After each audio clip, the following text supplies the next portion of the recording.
Hello boys and girls, welcome to my channel. I'm for Classic and welcome to BenchART. So for today what I have in here it is the Pro Evolution Soccer 2020, or should I say eFootball PES 2020. What the hell. Alright, so this game it is developed logically by Konami and it is using Fox engine that have been used in Pro Evolution Soccer games, on the latest Pro Evolution Soccer games I mean, and also use it on Metal Gear Solid 5 and also Metal Gear Solid Survive. Yeah, alright.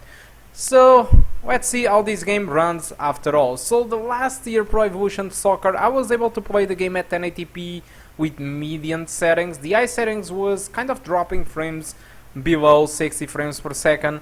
So I was expecting that this year the game would get probably more demanding, or it would be more and less the same. So that's mostly the question. Is this game more demanding than last year Pro Evolution Soccer 2019? So before getting the results, let's check the minimum requirements and recommended. So for this game they ask for, for the requirements they ask for an FX 4350. But our Phenom II X4 it is able to run the game no issues whatsoever. The game also requires 4 gigs of RAM. I don't really recommend, honestly. I think you should have more RAM than 4 gigs for this game. And they say that you need an HD 7870. Well, in the reality it is not true, because with the median settings you are able to play the game above 60 frames per second in pretty much all the sequences of gameplay.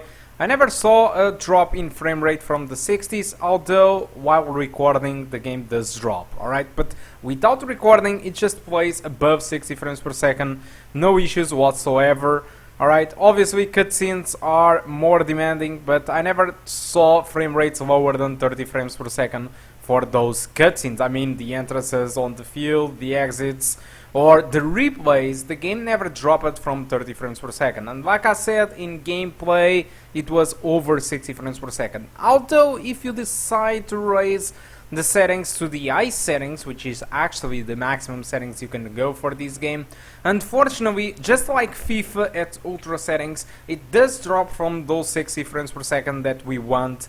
And also on the cutscenes, it also drops from the 30s. So it means that despite you are able to play with the high settings, it drops from the 60 frames per second. So I do recommend you to stick with median settings.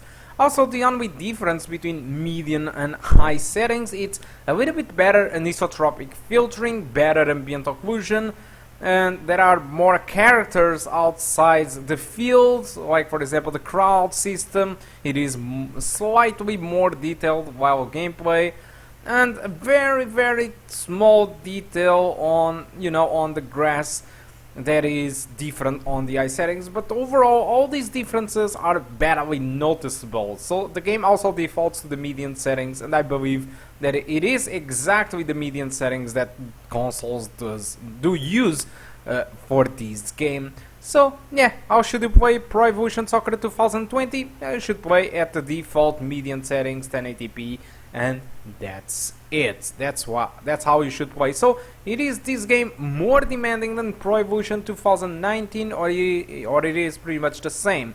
Well, pretty much the same. Nothing has changed in that regard. The game it is as much demanding as last year Pro Evolution Soccer 2019. Alright, so if you were able to play Pro Evolution Soccer 2019 without any issues, this game won't be any different. Alright, so guys, like the usual, the game it is available on Steam for the price of $49.99. It's 10 euros cheaper than FIFA 2020. So if 10 euros it is what makes the difference for you, and you care about Steam and you don't want Origin, and if you like Pro Evolution Soccer, well, this probably gets more cheaper to you than FIFA. Alright, so guys, that's all that I want to talk about Pro Evolution Soccer 2020. Hope you keep enjoying the rest of the gameplay, and I do hope to see you soon. Goodbye.